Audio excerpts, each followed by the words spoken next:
All right, YouTube, I'm back. Today is a better day. Now we can actually do a pre-trip with no distractions. Yay! And I can do it verbatim.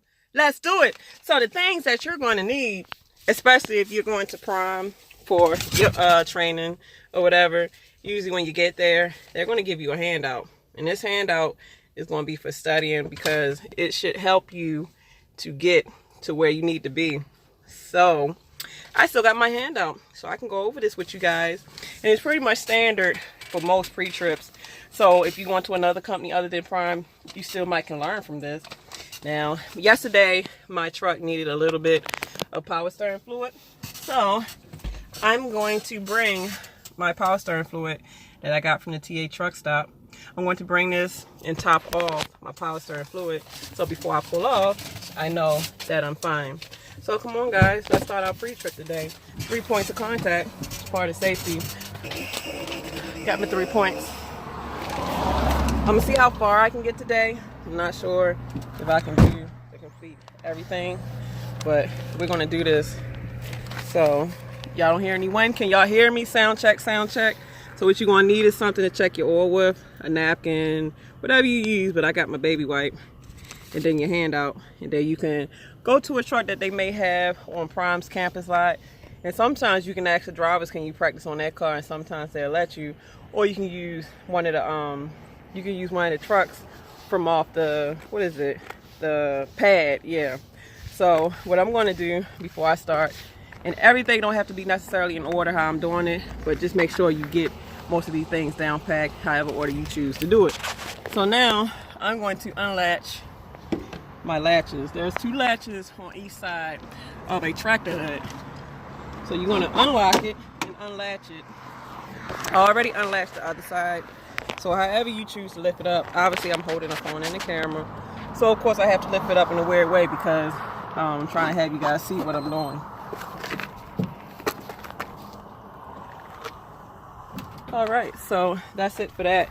But usually before you lift your hood, the first thing you're supposed to do is to go in front of the truck and make sure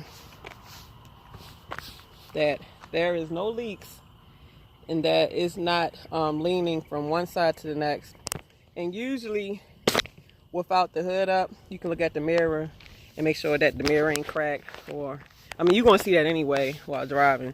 So let me top off my power steering fluid before I get started, so that way I just won't even forget, and that's already done. And I can continue on to do this pre-trip without any distractions.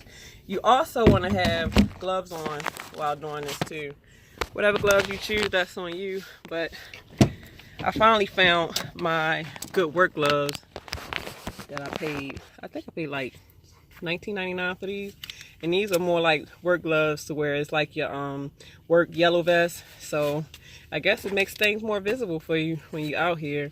And technically when you are out here, you are supposed to have a work vest on, especially if you're on streets to where, you know, pedestrians or workers need to see you.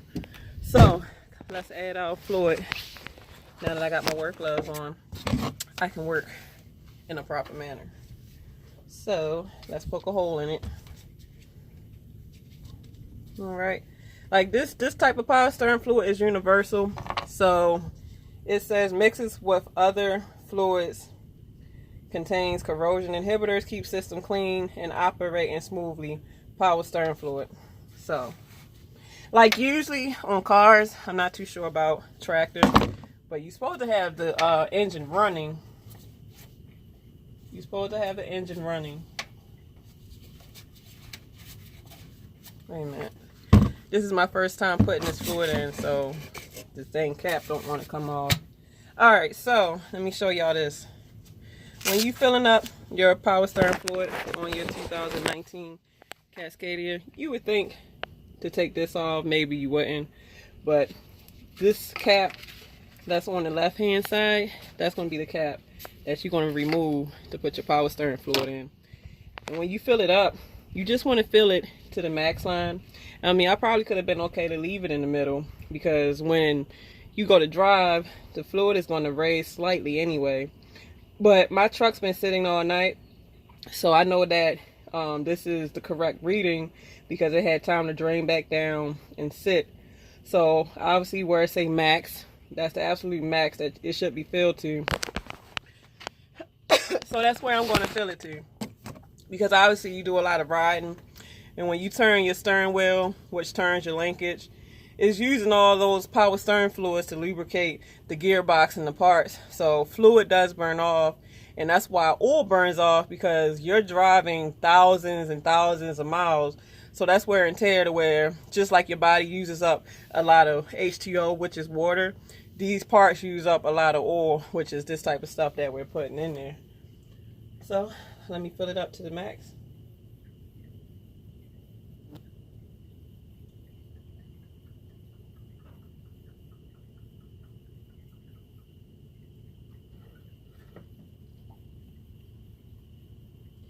And I am filled up.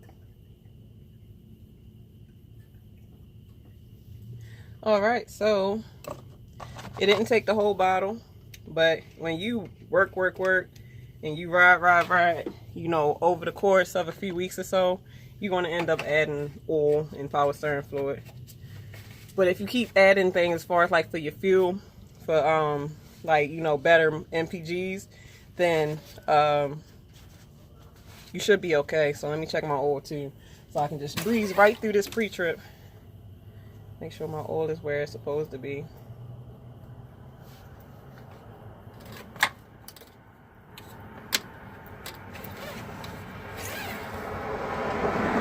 Yep, I topped my oil off the other day, so my oil is alright. Cause I had put let me get this stuff. I think it's called the, what is it, Lucas? The Lucas oil treatment. If you top your oil off with that from time to time, that kind of slows down the burning, like how fast it'll burn of the oil, because that stuff helps to further lubricate your engine components. So you always want to start from the passenger side.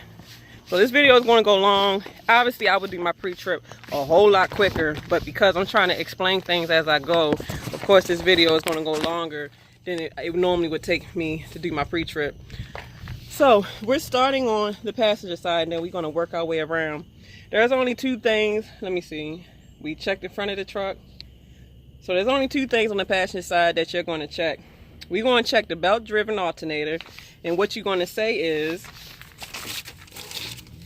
let me try to set this up.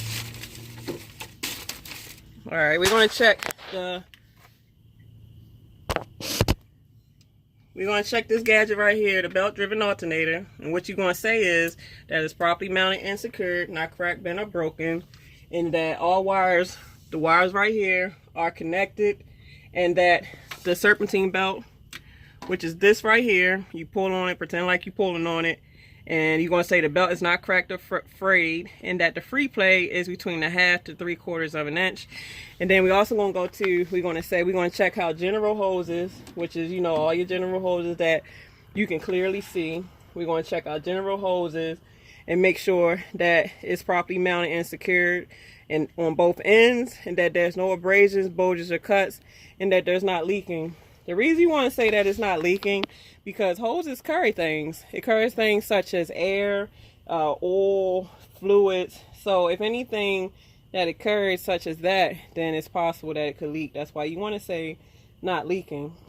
So while I'm over here, even though you're only supposed to check those two things, you know, I mean, you're already over here. So in a real inspection, just look at your tires.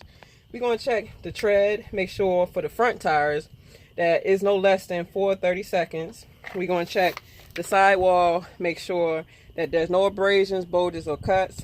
We're going to check the rim, make sure it's properly mounted and secured, make sure there are no illegal welds. You even want to look at the bead to make sure that the bead is properly seated to the tire. And then you're going to look at your lug nuts. You're going to make sure your lug nuts is properly mounted and secured, you know, not cracked, bent, or broken, that there's no powder residue or rust trails leaking down each individual lug nut, indicating that it could be loose. We're going to check out hub seal. Oh man, I'm not liking how that looks. That looks like it could have a small leak. Oh, that's not cool. You see that little wet spot around there? We're going to check out hub seal to make sure it's properly mounted and secured. and not leaking, but mine's look like it might have a little leak, so I'm gonna have to call tell find out what's going on. And then we're going to check, we're going to look into, matter of fact, this is taking up unnecessary time, so, but obviously you don't want to forget to check your window washer fluid too. So that's in real inspection, because as simple as window washer fluid sounds, you definitely need that to operate, especially summertime with bugs or wintertime with salt and snow. You're going to need all that stuff. So now we are on the driver's side. I might just do the engine compartment today, because I don't want these videos to be drawn out. And if I do the whole inspection, this probably can go to a half an hour to an hour, which I'm trying not to do. So now we are on the driver's side. On the driver's side, we are going to check our general hoses. This is your air lines. All these colorful little lines are your air lines. We're going to check our radiator hoses. All general hoses, all hoses that's needed to operate these engines. So anywhere where you see hoses, you're going to point to it to the examiner and say, I want to check my general hoses, and I'm going to make sure that it's properly mounted and secured on both ends, and that there's no abrasions, exposure, or cuts, and that it is not leaking. And now the second thing we're going to check is going to be our coolant reservoir. And the only thing we're going to say about that is that it's properly mounted and secured on I'm sorry, bleeper. Properly mounted and secured, not cracked, bent, or broken, not leaking. And anything that holds a substantial amount of fluid, you always want to say that it's filled to manufacturer specs. Because just like I did with the power steering fluid, obviously it wasn't filled to proper manufacturer spec, so I filled it to proper manufacturer spec. So now we're going to move to our belt-driven water pump. Now this little gadget, let me see. All right. This piece right here is your belt-driven water pump. The way you can tell is there's going to be a hose coming from the radiator, and it's like the heart to the coolant. So it pretty much pumps fluid through the blocks of the engine. So you're going to just say, my belt-driven water pump is properly mounted and secured, not cracked, bent, or broken, not leaking. And then if you can reach the belt, or you can probably just point to it, you're just going to say, and that the belt is not cracked or frayed, and the free play is between 1/2 to 3/4 of an inch. And then this little yellow thing right here is your oil dipstick. Only thing you're going to say about that, you're just going to point to it and just say, I'm just going to make sure that this is filled to manufacturer specs. Then you're going to go to your power steering reservoir, and you're going to say, I'm going to make sure that's properly mounted and secured, not cracked, bent, or broken, and that it is properly filled to manufacturer specs, like what I just did. Then we're going to point to our power steering pump, which is this gearbox right here. See, the trucks at Prime, wherever you are, might be different from mine. I'm just using my truck. So this is the power steering pump, the gearbox. And I'm going to say that I'm going to make sure that it's properly mounted and secured, not cracked, bent, or broken, and that it is not leaking. Because obviously this thing pours fluid from this reservoir to be able to operate and pump to all the other systems of the power steering system. So if it has fluid in it, it can leak. So now we're going to check our gear-driven air compressor, which is this gadget right here. This air compressor pumps air to all the tanks on your tractor. Like I said, I'll be always making videos about draining tanks. This gadget right here pumps air into it so that you can have air in your reservoir to be able to stop when you're stopping. So you have an air governor, which cuts off the air compressor, as you know, to keep it from pumping too much air. It's supposed to pump between, I believe, I could be wrong, don't quote me on this, but I think it's between 120 to 160, and then the governor cuts on and cuts it off.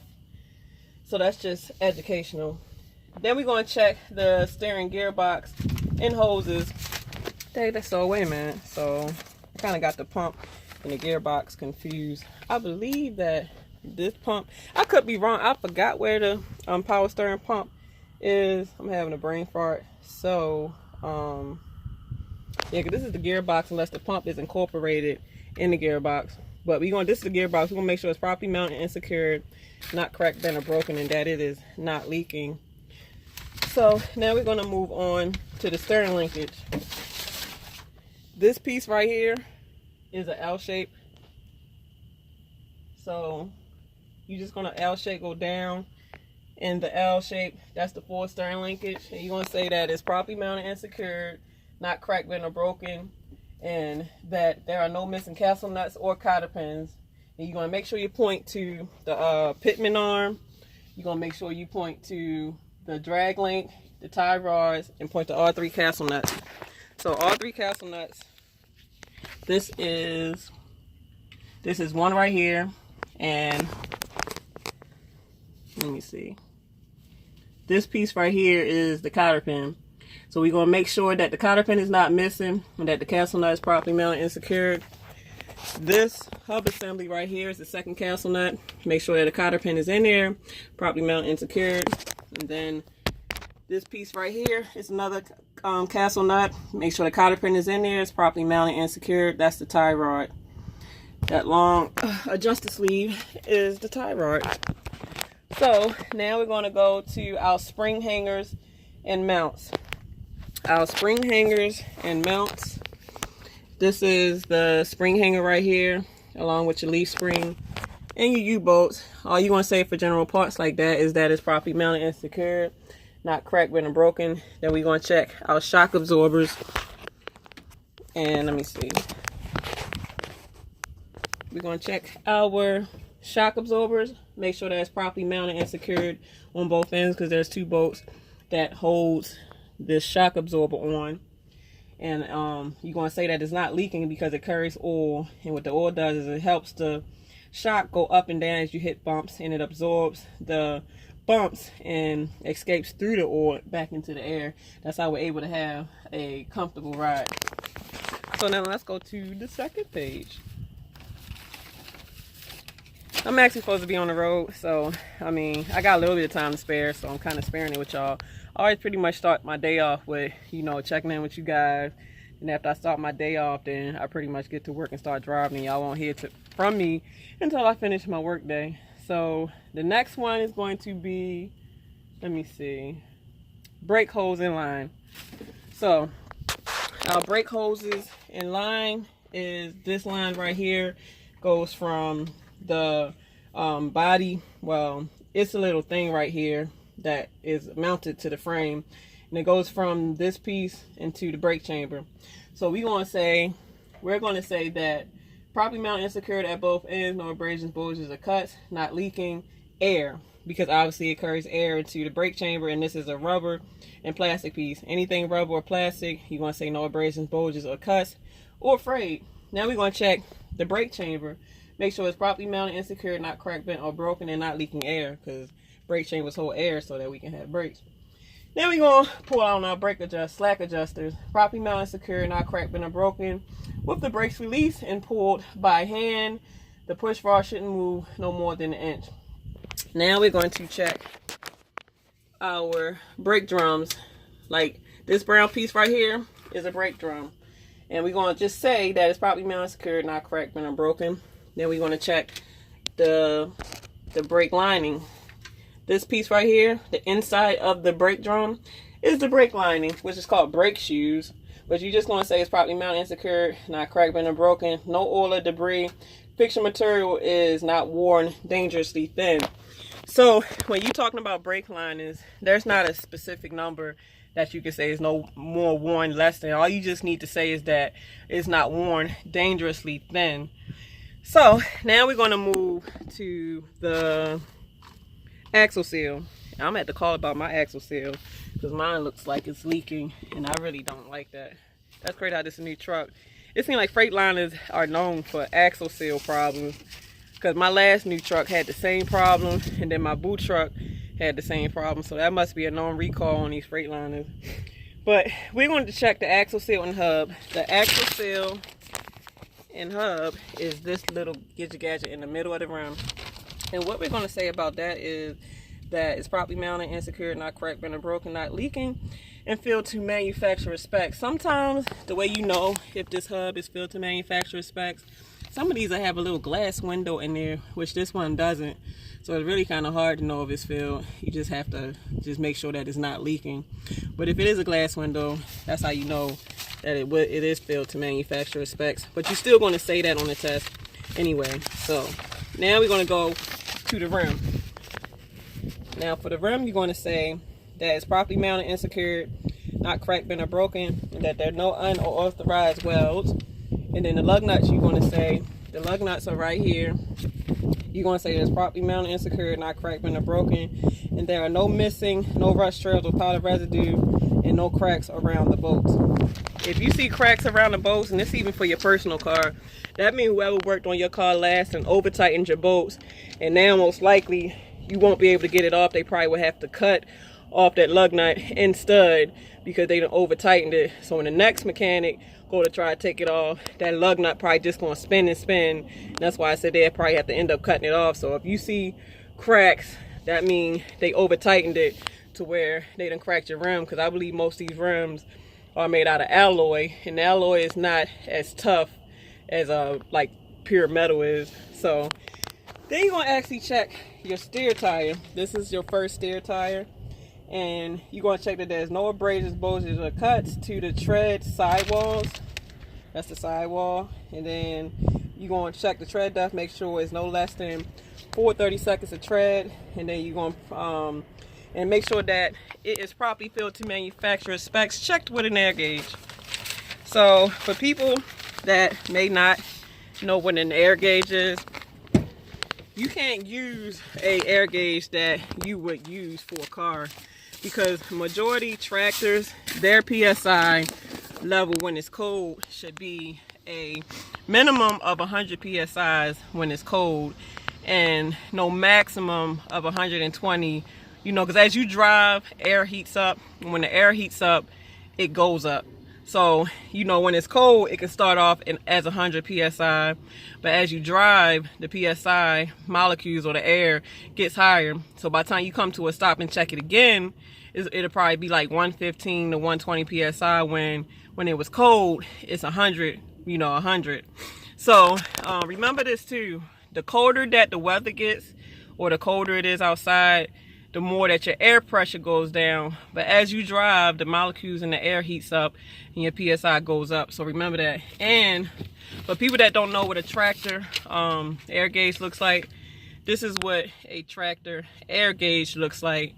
I got mine off of Amazon. They sell them at truck stops, but they shouldn't cost much. But if you do have to check your air gauges, I'm gonna just show you. So let me put this down. So this is what an actual air gauge looks like. This part goes into the valve stem of the tire, and there's actually another part on here that can push the valve stem valve in case you need to let some air out. And then once you hook this up to your valve stem, this will come out to give you what the reading is. And all those little numbers are readings of PSI measurements. So valve stem on any tire, pretty much the same. This is just a truck. The valve stem is pretty much this little valve. I mean, it's a valve stem, a stem and a valve. And what you do is you take your cap off. Don't forget to put it back on, because it's easy to lose these little caps. I mean, it won't hurt anything, but the weather will mess it up, because obviously it's still kind of winter. We got salt, and the weather mess up that valve cord to where you'll start leaking air, or you know, your stem will go bad on the inside. So you put this part onto it, and you push it kind of with enough pressure. So now that I pushed it on there, you take it right off, and then you read it. And right now my pressure is standing at 110. And I'm happy with that. I'm happy with that. Long as, like I said, long as it's a minimum of 100, you okay. And I did drive a little bit, so I don't expect my tire pressure to be fully at cold temperature, because I had to pull out the dock door not too long ago to you know, seal up my trailer. So my tire done warmed up some. Alright, so I'm gonna have to do, if you guys want me to finish the pre-trip, because I'm not gonna have time to do the whole pre-trip as far as on this video today. So to later on, no, not later on today, but tomorrow I will do the rest of the pre-trip from off the sheet. So you guys have a lovely day. I gotta get to work. Time is the essence. Let's make better time of it. Let's love each other, not judge each other. because I would never judge y'all, and I love y'all. So, deuces.